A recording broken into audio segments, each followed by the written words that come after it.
Good evening friends. SSC MTS classes में आप सभी साथियों का हार्दिक अभिनंदन और स्वागत करते हैं। तो आज आपके लिए सोशल साइंस से रिलेटेड प्रश्नों को लेकर हाजिर हुए हैं। आप लोग देख सकते हैं स्क्रीन पर सोशल साइंस। ये जो यहाँ से जो भी प्रश्न हम लेकर आए हैं ये बहुत ज़्यादा इम्पोर्टेंट है, बहुत ज़्यादा एग्जाम में पूछे जाते हैं। एसएससी के एग्जाम में ये जो प्रश्न आज की क्लास में लिए हैं ये बहुत बार पूछे गए हैं और पूछे जा रहे हैं। तो ये क्लास आप सभी मित्रों साथियों के लिए बहुत ज़्यादा इम्पोर्टेंट है। तो आप लोग इस वीडियो को पूरा देखिएगा, बहुत कुछ सीखने को आप लोग को इस चैनल से मिलेगा। तो इस वीडियो को लाइक शेयर जरूर करिएगा दोस्तों, ठीक है। तो आइए देखते हैं फर्स्ट प्रश्न पे। यहाँ पे देखिए जो फर्स्ट प्रश्न है कि ऑपरेशन ब्लैक बोर्ड संबंधित है। देख सकते हैं ये कितना सुंदर सा प्रश्न है। Operation blackboard is related to, operation blackboard is related to, operation blackboard किससे संबंधित है। तो यहाँ पे अगर हम लोग डी ऑप्शन को टिक करेंगे ये सही हो जाएगा, प्राइमरी एजुकेशन। जो ये ऑपरेशन ब्लैक बोर्ड संबंधित है ये प्राथमिक शिक्षा से रिलेटेड है। किससे रिलेटेड है? तो प्राथमिक शिक्षा से ऑपरेशन ब्लैक बोर्ड संबंधित है, ये तो पता चल गया, ठीक है। अब हम लोग ऑपरेशन ब्लैक बोर्ड के बारे में समझ लेते हैं कि ऑपरेशन ब्लैक बोर्ड होता क्या है, ये क्या चीज़ है। ऑपरेशन ब्लैक बोर्ड योजना की शुरुआत राष्ट्रीय शिक्षा नीति 1986 के अंतर्गत किया गया। ये आप लोग के दिमाग में जो भी कीवर्ड आप लोग को बताते हैं ये हमेशा दिमाग में रखिएगा। इससे क्वेश्चन को याद करने में बहुत ज़्यादा आसानी होती है। प्रश्न कैसे बनता है ये सारे चीज़ आप लोग को हम वीडियो में हमेशा बताते आ रहे हैं। तो आप लोग ध्यान में रखना होगा, जो ऑपरेशन ब्लैक बोर्ड योजना की शुरुआत जो है राष्ट्रीय शिक्षा नीति 1986 के अंतर्गत हुआ है, समझ गए। इसमें ये चीज़ की गणना किया गया है, ये चीज़ को बताया गया है कि जो प्राथमिक विद्यालय जो है इसकी जितनी भी सुविधा हैं इसके अंतर्गत जो भी सुविधाएं हैं, जो भी इसमें कुछ चीज़ हो रहा है उसके सुधार के लिए वर्ष 1987 से 88 में जो है ऑपरेशन ब्लैक बोर्ड योजना की शुरुआत जो है भारत सरकार के द्वारा की गई। क्लियर है कि नहीं क्लियर है? समझ गए इतना चीज़। ये जो है केंद्र प्रायोजित योजना है, ये जो है ये केंद्र प्रायोजित योजना है। इसके तहत जो है प्रत्येक विद्यालय में कम से कम 2 कक्षाएं उपलब्ध कराना, शिक्षक अधिगम उपकरण उपलब्ध कराना है। इसके तहत किसके तहत? तो ऑपरेशन ब्लैक बोर्ड योजना के तहत। समझ में आ गया? क्लियर है? तो लाइक जरूर करिएगा और इस वीडियो को जितना हो सकेगा शेयर भी जरूर करिएगा। नेक्स्ट देखिए प्रश्न, यहाँ पे जो सेकेंड प्रश्न है, यहाँ पे जो सेकेंड प्रश्न है कि पर्पज ऑफ निर्मल गंगा योजना इज, निर्मल ग्राम योजना का उद्देश्य क्या है। निर्मल ग्राम, यहाँ पे है गंगा नहीं है ग्राम है। निर्मल ग्राम योजना का उद्देश्य क्या है? तो इसका जो उद्देश्य हो जाएगा स्वच्छता। यहाँ पे ए विकल्प सही हो रहा है, यहाँ पे ए ऑप्शन राइट हो रहा है, सही हो रहा है। निर्मल ग्राम योजना का जो मुख्य उद्देश्य है वह है स्वच्छता, ठीक है। क्लियर है? अब इसके बारे में हम लोग निर्मल ग्राम योजना की देख लेते हैं बारे में। देखेंगे निर्मल ग्राम योजना की जो शुरुआत है अक्टूबर 2003 में की गई थी। याद रखना होगा, बहुत इम्पोर्टेंट सा ये प्रश्न आज की क्लास में हम करा रहे हैं। देख लीजिए प्रश्न कैसा है। निर्मल ग्राम योजना की शुरुआत अक्टूबर 2003 में की गई। इस योजना का जो उद्देश्य था कि स्वच्छता और खुले में शौच से मुक्त गांवों का विकास करना। इसका मुख्य उद्देश्य था जो स्वच्छता और खुले में शौच से मुक्त गांवों का विकास करना है। ये जो है निर्मल ग्राम योजना है, ठीक है। यह उपाय न केवल महिलाओं की सुरक्षा सुनिश्चित करना था बल्कि उनके जो स्वास्थ्य है उनकी देखभाल भी करता है। तो ये चीज़ निर्मल ग्राम योजना के बारे में था, आप लोग समझ गए होंगे, ठीक है। नेक्स्ट बढ़ेंगे हम लोग प्रश्न, जो थर्ड प्रश्न है। देखिए यहाँ पर जो थर्ड प्रश्न है कि यहाँ पे जो blue revolution is related to, नीली क्रांति किससे संबंधित है। यहाँ पे देख सकते हैं नीली क्रांति किससे संबंधित है? सुंदर सा प्रश्न है। तो यहाँ पे जो हम लोग डी ऑप्शन को देखेंगे, जो फिश प्रोडक्शन है, मत्स्य उत्पादन, इसी से रिलेटेड नीली क्रांति है। तो ध्यान में रखना होगा, नीली क्रांति जो है ये मत्स्य उत्पादन से संबंधित है। ठीक है, अब आप लोग को कुछ हम बता देते हैं। नीली क्रांति याद रखना होगा, ये मत्स्य उत्पादन से संबंधित है। ठीक है, इसके बाद याद करेंगे दोस्तों, पीली क्रांति जो हो जाएगा, पीली ये तिलहन से हो जाएगा, पी से पीली, ती से तिलहन। और जो हरित क्रांति है ये खाद्य उत्पादन से संबंधित है। तीनों क्रांतियों का नाम ध्यान में रखना होगा, नीली क्रांति मत्स्य उत्पादन, पीली क्रांति तिलहन उत्पादन और हरित क्रांति खाद्य उत्पादन से रिलेटेड है। ठीक है, नेक्स्ट बढ़ेंगे हम लोग प्रश्न, जो 4 प्रश्न है, देखिए ध्यान से। यहाँ पे जो 4 प्रश्न है कि long term agriculture loan is provided by, दीर्घकालीन कृषि ऋण प्रदान किया जाता है। जो दीर्घकालीन कृषि होती है उसको ऋण प्रदान किया जाता है, उसको ऋण प्रदान किया जाता है। ये किसके अकॉर्डिंग?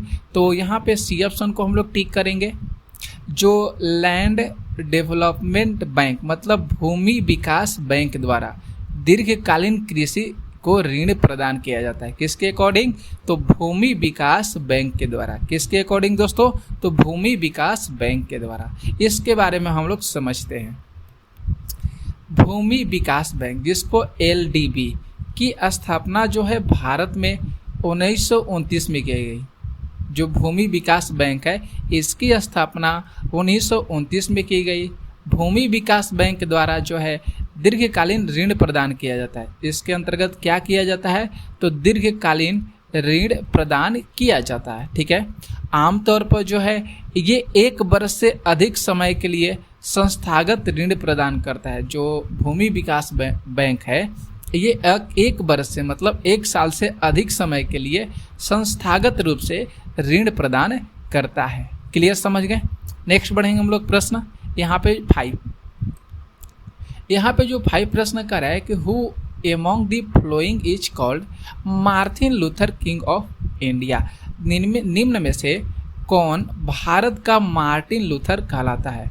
बहुत सुंदर सा प्रश्न है। तो भारत के जो मार्टिन लूथर कहलाते हैं उनका नाम हो जाएगा स्वामी दयानंद सरस्वती। यहाँ पे जो ए ऑप्शन हो रहा है ये सही हो रहा है, स्वामी दयानंद सरस्वती। आप लोग ऑप्शन ए में देख सकते हैं। स्वामी दयानंद सरस्वती को मार्टिन लूथर किंग के नाम से जानते हैं। भारत का मार्टिन लूथर किंग कौन है दोस्तों? तो भारत के मार्टिन लूथर किंग जो हो जाएंगे स्वामी दयानंद सरस्वती हैं। ठीक है, अब यहाँ पे थोड़ा सा इनके बारे में समझ लीजिए। भारत के जो मार्टिन लूथर किंग है वह स्वामी दयानंद सरस्वती को कहा जाता है।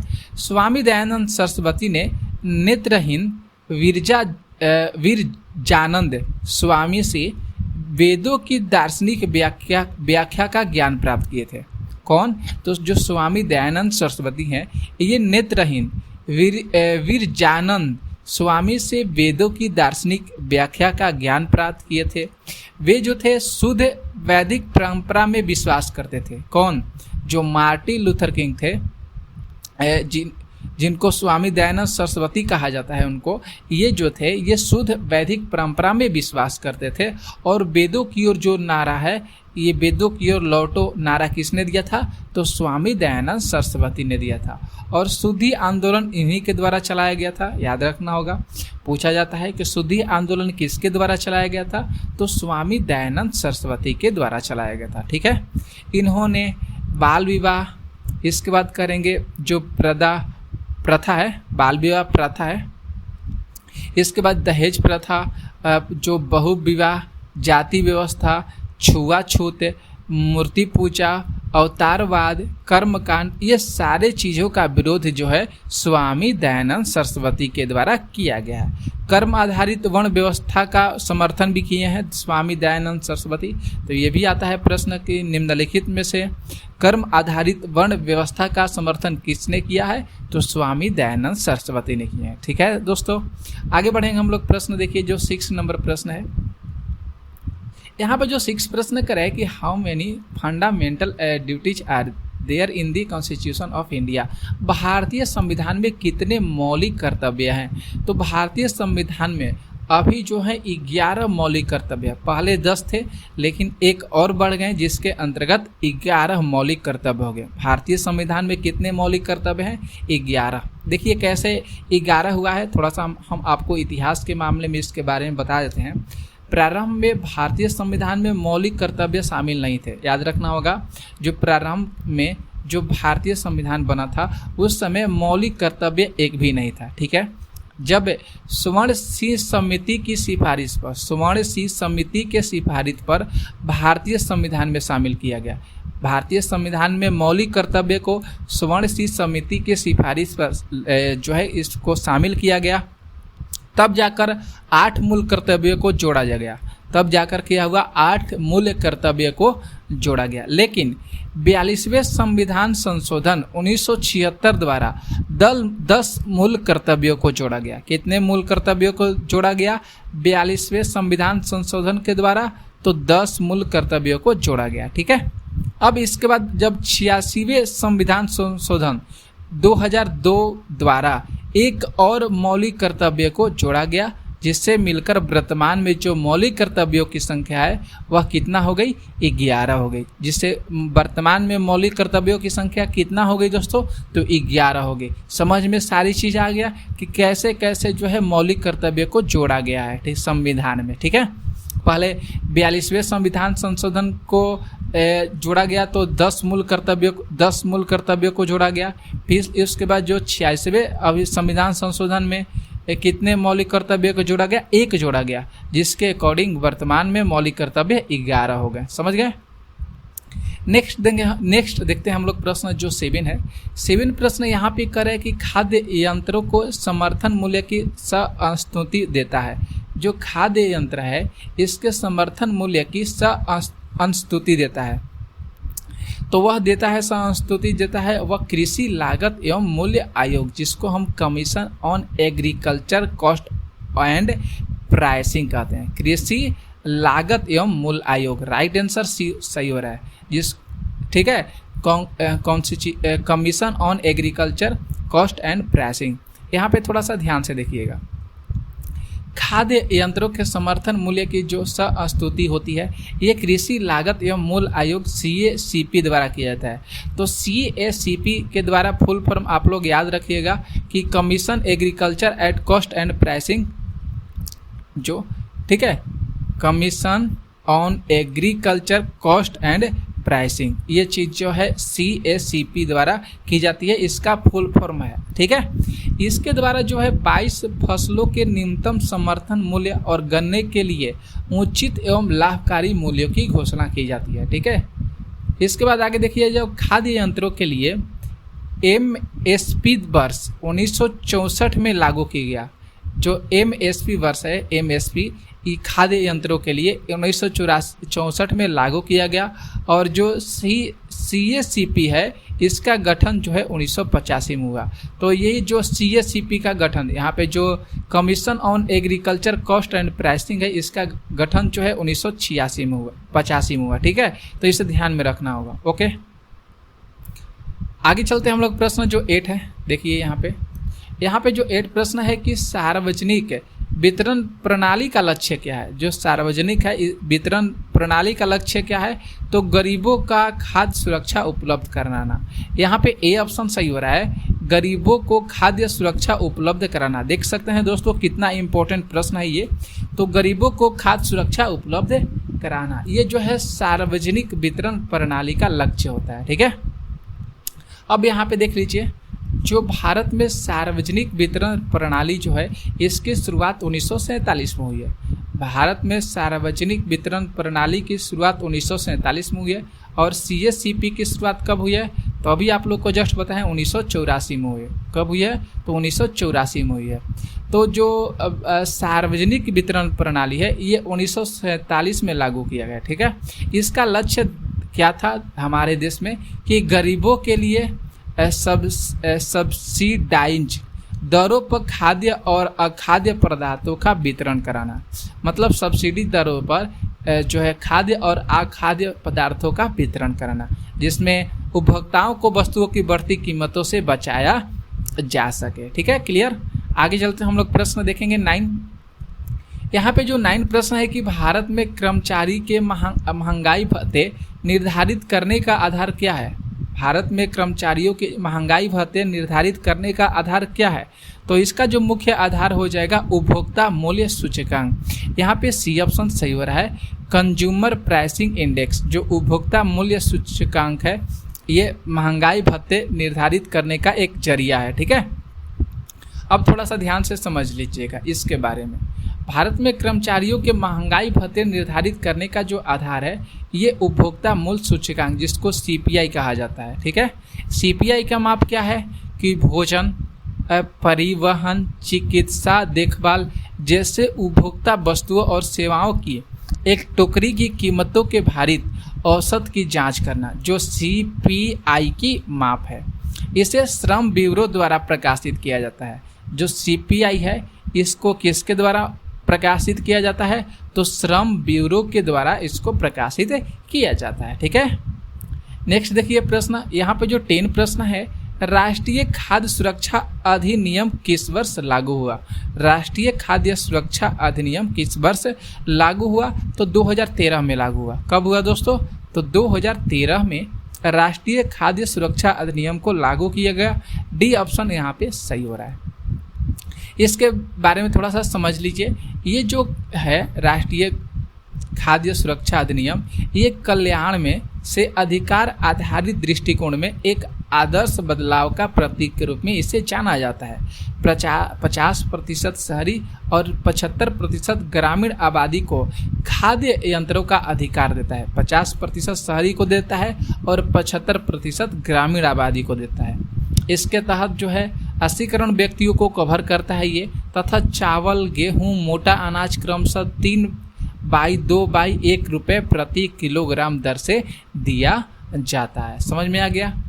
आगे बढ़ेंगे हम लोग। प्रश्न जो है 11 प्रश्न है। यहाँ पे देखिए कि भारत की राष्ट्रीय आय में सर्वाधिक योगदान किस क्षेत्र का है। सुंदर सा प्रश्न है कि भारत की जो राष्ट्रीय आय है इसका जो सर्वाधिक योगदान है ये किस क्षेत्र का है। सुंदर सा प्रश्न है, तो याद रखेंगे तृतीय क्षेत्र में।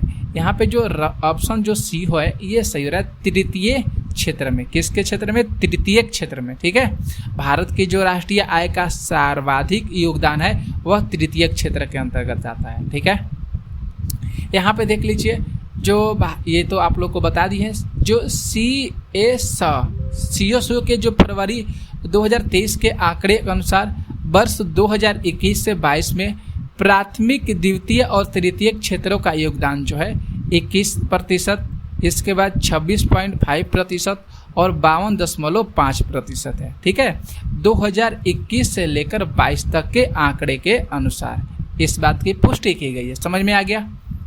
नेक्स्ट बढ़ेंगे हम लोग। प्रश्न देखेंगे 12। यहाँ पे जो 12 प्रश्न है दोस्तों कि गरीबी के दुष्चक्र की अवधारणा किससे संबंधित है। गरीबी की दुष्चक्र की अवधारणा किससे संबंधित है, तो ये संबंधित है नरसे से। बहुत इंपॉर्टेंट सा ये प्रश्न है, किससे संबंधित है, तो ये नरसे से संबंधित है। ठीक है, अब इसके बारे में थोड़ा सा ध्यान से समझ लीजिए। गरीबी के दुष्चक्र की जो अवधारणा है ये रेगनर नरसे ने दिया है। ध्यान में रखना होगा, बहुत इंपॉर्टेंट सा ये प्रश्न है। गरीबी की दुष्चक्र की अवधारणा नरसे ने दिया है। ठीक है, गरीबी की दुष्चक्र का जो तात्पर्य है, गरीबी ही गरीबी का कारण है। बहुत सुंदर सा प्रश्न है ये, गरीबी ही गरीबी का कारण है, ये गरीबी के दुष्चक्र का तात्पर्य है। ठीक है, इसके कारक जो देखेंगे, निम्न आय स्तर, कम बचत, कम निवेश ऋण, वित्तीय संसाधनों तक सीमित पहुँच, अपर्याप्त बुनियादी ढांचा, अपर्याप्त शिक्षा कौशल और तकनीकी प्रगति की कमी इसके अंतर्गत शामिल है। ठीक है, तो ध्यान में रखना होगा, इसकी जो अवधारणा है नरसे के द्वारा दिया गया है और इसका तात्पर्य है गरीबी ही गरीबी का कारण है। ओके, अगला प्रश्न हम लोग देखेंगे जो 13 प्रश्न है दोस्तों, ध्यान से देखिए। यदि किसी राज्य की विधानसभा का अध्यक्ष जो है पद त्यागना चाहता है, मतलब ध्यान रखना होगा कि जो राज्य की विधानसभा के जो अध्यक्ष हैं ये पद को त्याग देते हैं, तो ये अपना त्याग पत्र किसको देंगे, ये अपना त्याग पत्र किसको देंगे, तो उपाध्यक्ष को देंगे। ध्यान में रखना होगा, बहुत सुंदर सा प्रश्न है कि राज्य की जो विधानसभा के अध्यक्ष होते हैं ये अपना पद जो त्याग पत्र है ये किसको सौंपते हैं, तो उपाध्यक्ष को देखते हैं। देख लीजिए यहाँ पे बताया गया है कि विधानसभा का जो अध्यक्ष होते हैं अपना पद जो है अपना त्यागपत्र उपाध्यक्ष को देते हैं। ठीक है, इसका जो अध्यक्ष का जो चुनाव है ये विधानसभा के सदस्य अपने सदस्यों से ही करते हैं। जो विधानसभा अध्यक्ष का जो चुनाव होता है विधानसभा में ही होता है, विधानसभा सदस्य ही अपने सदस्यों का चुनाव करते हैं। इसका जो कार्यकाल है विधानसभा के कार्यकाल तक ही सीमित होता है। समझ में आ गया। नेक्स्ट देखेंगे प्रश्न, जो 14 प्रश्न है। 14 प्रश्न है कि राज्यपाल किसके प्रति उत्तरदायी होता है। राज्यपाल जो है राष्ट्रपति के प्रति उत्तरदायी होता है। द प्रेसिडेंट, यहाँ पे बी ऑप्शन सही हो रहा है, राष्ट्रपति। ध्यान रखना होगा दोस्तों, राज्यपाल जो होता है ये उत्तरदायी राष्ट्रपति के अकॉर्डिंग होता है। ठीक है, यहाँ पे देख लीजिए, ध्यान रखना होगा जो चीज़ आप लोग को बताएंगे। यहाँ पे राज्यपाल राष्ट्रपति के प्रति उत्तरदायी होता है।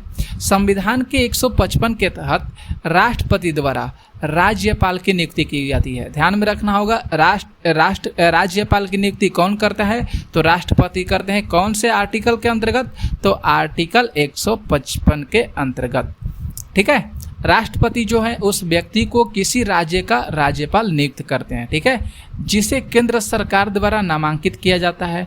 राज्यपाल का जो नाम होता है वह केंद्र निर्देशित होता है। ध्यान में रखना होगा, इम्पोर्टेंट है।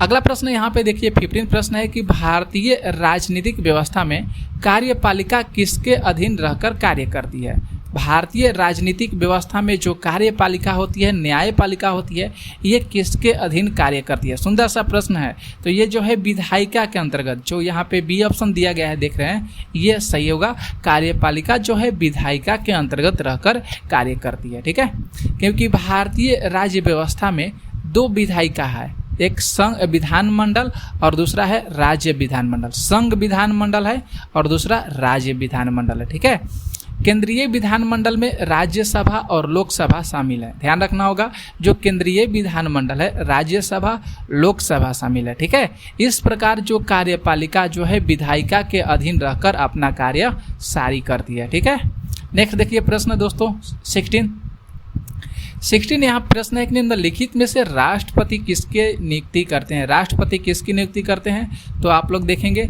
इनमें सभी हो जाएगा। जो भारत के महान्यायवादी होते हैं इनकी नियुक्ति करते हैं। नियंत्रक एवं महालेखा परीक्षक, इनकी नियुक्ति राष्ट्रपति के द्वारा की जाती है। राज्य के जो राज्यपाल हैं इनकी नियुक्ति राष्ट्रपति के द्वारा की जाती है। तो इनमें सभी जो हो रहा है ये राइट आंसर हो रहा है। राज्यपाल की नियुक्ति आर्टिकल 155 के अंतर्गत की जाती है। ध्यान में रखना होगा, आप लोग को बताए हैं। तो ये सारे चीज़ अभी आप लोग को जस्ट बताए हैं। तो ये सारी जो शक्तियाँ हैं, कार्यकारी शक्तियाँ हैं, ये राष्ट्रपति के अधीन आते हैं। ठीक है, समझ में आ गया। तो आज की क्लास में हम 16 प्रश्न आप लोगों के लिए लाए थे, जो बहुत ज़्यादा इम्पोर्टेंट लगा होगा। और कैसा प्रश्न लगा होगा ज़रूर आप लोग कमेंट कीजिएगा, और इस वीडियो को जितना हो सकेगा शेयर भी ज़रूर कर दीजिएगा। मिलेंगे नेक्स्ट वीडियो में, तब तक के लिए जय हिंद जय भारत।